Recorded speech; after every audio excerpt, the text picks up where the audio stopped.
anaona wengine wanapata pesa YouTube, wengine hawapati pesa YouTube. Sasa leo nataka nikufafanulie ili uweze kuelewa YouTube ni namna gani inafanya kazi na YouTube wanahitaji nini ili waweze kukulipa. Kigezo cha kwanza, unatakiwa uwe na subscribers 1000. Wastani wa masaa ya kutazamwa masaa 4000. Una apply, unawaomba YouTube waweze kuverify account yako ili uingie katika malipo. Sasa una apply vipi? Mambo vipi wasanii? Kwa wale ambao hawanifahamu, kwa jina naitwa Director Amir.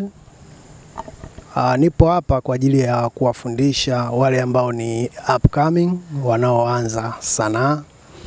Lakini pia inawezekana hata kama umeshaanza sanaa, kuna baadhi ya vitu nitakuelekeza. Lengo la kutoa hivi vipindi vya kujifunza ni kuweza kurahisisha mchakato mzima wa ufanyaji kazi tunapokuwa location, ili usumbufu usiwe mkubwa katika kipengele cha kiwango cha msanii.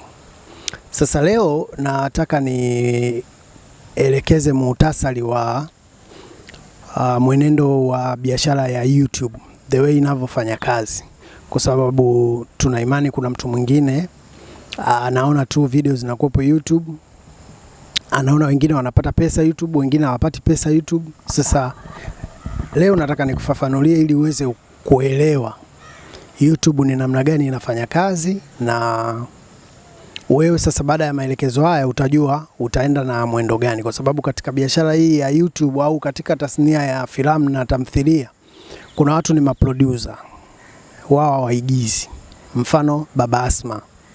Lakini kuna watu ni maproducer lakini pia wanaigiza, mfano Clamvevo, Steve Mweusi, Baba Joani na wengineo. Lakini pia katika tasnia kuna watu sio maproducer, wao ni wasanii tu, mfano Manyanya. Hana chaneli yake ambayo anairani yeye kama yeye, lakini yeye Manyanya yupo katika chaneli ya Baba Asma na anafanya vizuri, na wengineo. Lakini katika tasnia pia kuna makameramani, kuna watu mbalimbali ambao wananufaika kupitia hii tasnia ya tamthilia au filamu au tasnia ya YouTube. Sasa wananufaika vipi? Leo nataka nikupe kidogo muhtasari ili uweze kuelewa YouTube inafanya vipi kazi. Kwa sababu especially mimi katika kazi zangu hizi au katika kazi zetu ambazo tunaenda kuzifanya zimebezi zaidi na soko la YouTube, tofauti na masoko mengine kama vile ya stations za TV na kadhalika. Sasa basi, YouTube kama tunavyofahamu ni platform au mtandao ambao unaingia na kuangalia video inayokuvutia. Sasa YouTube ukiwa kama msanii au ukiwa kama YouTube kama tunavyofahamu, YouTube ni platform au mtandao wa kijamii ambao unaweka video, watu wanaovutiwa na hizo video watatazama, then wewe unaiweka video unapata pesa. Sasa YouTube inafanya vipi kazi?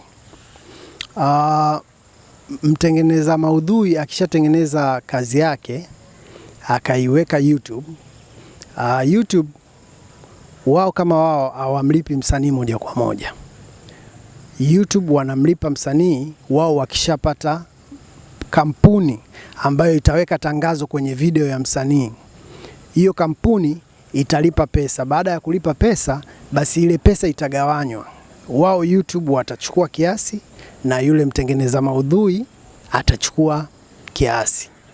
Kwa mfano, unaweza kutazama video YouTube, wakati unatazama ile video katikati au mwanzo au mwisho linakuja tangazo la bidhaa fulani. Let's say labda linakuja tangazo la kifurushi cha Vodacom au cha Tigo.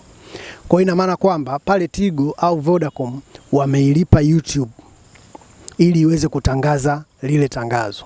Sasa wao YouTube wakishalipwa na wao wanaichukua ile pesa, wanaigawanya. Kiasi kinabaki kwao na kiasi kingine kitaenda kwenye akaunti ya yule mtengeneza maudhui ambaye ile video anaimiliki.